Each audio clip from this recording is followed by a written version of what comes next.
It does, you know. It does. They didn't. If it had been any other type of artist doing the same thing that I was doing, I'm sure that it'd have been Just slap on the wrist. a different response. If Puffy had decided to do that, he might not have got shut down at all. If it was anyone that was a part of that commercial, glamorous pantheon. Now, many of them who I like, but if I was a part of that actively, it would have been, you know. Do you think it was abjectly political? Do you think that if you'd have been singing, you know, another one of your songs, it would have happened?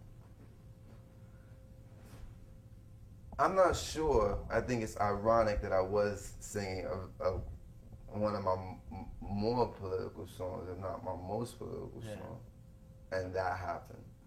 Had it been something different, at a pop experience, we had dancers or something, I think that they would have just, and they may have shut it down, but they may have enjoyed the spectacle a little more. There was something in the energy of the song that instinctively forced a response. Which I was really, really fascinated by that. I was like, these, you know, a lot of those people out there, they're not even that politically aware to say, oh, this is a political threat, or this is critical of the state, or critical of state policy. It's just that somewhere in them, the superiors, the guys with the white shirts on, knew that that's not proper. And furthermore, there's another irony is that there's a heightened police presence around that awards ceremony because there's a large black nominee base. And that a lot of it comes from hip hop. So the police presence has been amped up because there may be some incident of violence. So the atmosphere has already been cultivated months before the awards show even arrives. We're gonna have increased police presence. Gonna make it tense. Because, and that type of posture often brings something that might never have happened to the fore. So it was just really, really, really interesting. And I mean, I'm not gonna lie, you know, it's not bad to have that. Not that I did it for that, but I certainly don't mind, you know, being arrested for. Well, it gets it out in a way, you know. Yeah. We're sitting there talking about it. Yeah, you know, and people, they don't forget about those people who have been forgotten enough already. So do you feel, I mean, I don't know, I mean, in your line of work, do you think there is a lot of pressure to sort of self-censor? Cult of personality. Sure.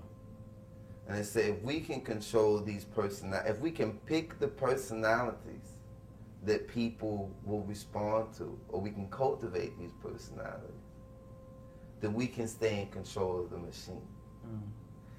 It went from them being able to successfully do that to somewhere along that line, artists or talented people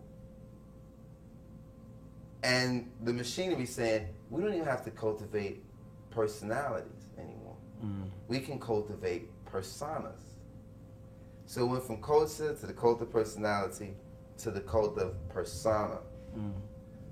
To get people to believe that so-and-so is this. To get spokespeople or representatives for a lifestyle or an idea that they may not even subscribe to themselves. They can sell it though. They can make it appealing to a mass of people. And there are great rewards for agreeing to do that.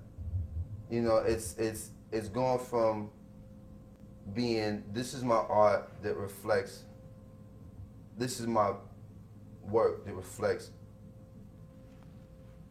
my history, my personal life, my struggles, my ambitions, my dreams, to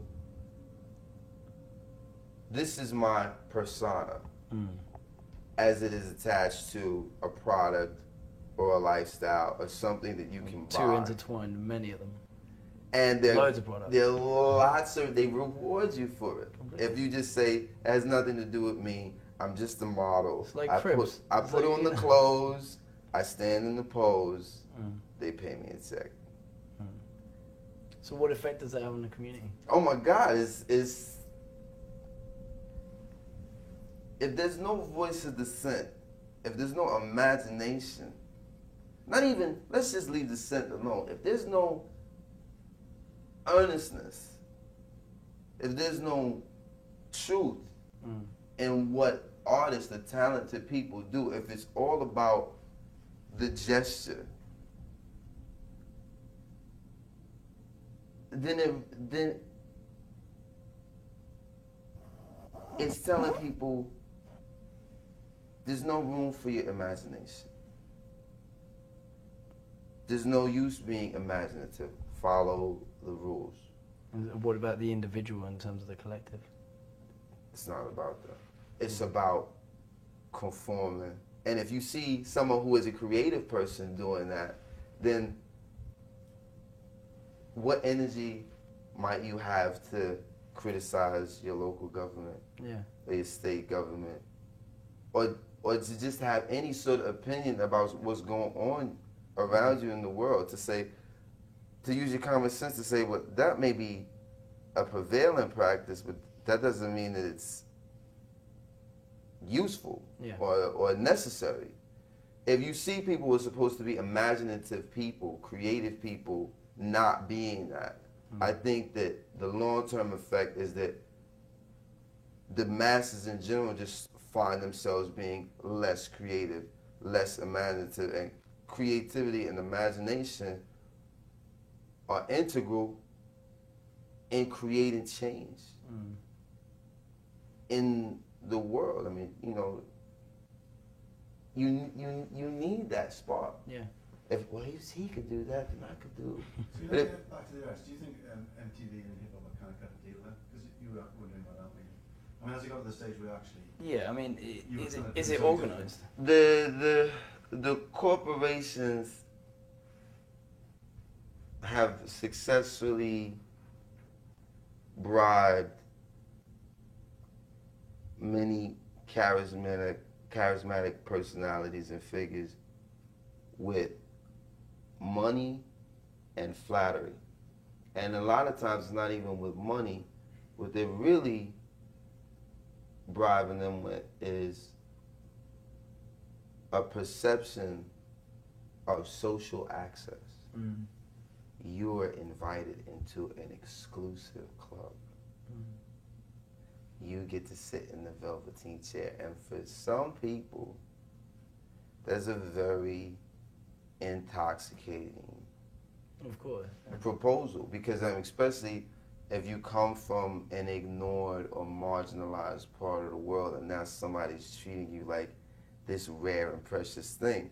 Now the fine print of that is like, it's better to be, and this is a quote from an article about Josephine Baker that I read, it is better to be treated like a rare and precious thing as opposed to a horrible, ugly one. But it's still to be treated like a thing. There's no real human temperature in that. It's, oh, you're so exotic, but you're a caricature. You're a beautiful caricature, but you're not a human. You're commodified. Yeah, you're not a human being. And it's just that kind of, hip-hop will find its center again. At the moment, a lot of its biggest names and most charismatic personalities are dizzy and disoriented off of success and what they perceive to be mainstream approval and acceptance. Which, the irony is that the culture came into prominence without any of that. Yeah. Almost came anti that. Rejecting that. Like, we don't care what you think, it doesn't matter. It's like I was watching this thing on Andy Warhol. The great thing about, and another great quote is that he said that Andy realized that you couldn't lead people from the front, that you had to go to the edge and say, this is the center. Yeah. and then people will find their way to the new center. Yeah. And that's what hip hop said. It's like, even past that, it was like, this is the edge, and this is the center for us. Mm. And we don't care about the center. This is our center. And then people started gravitating toward that center.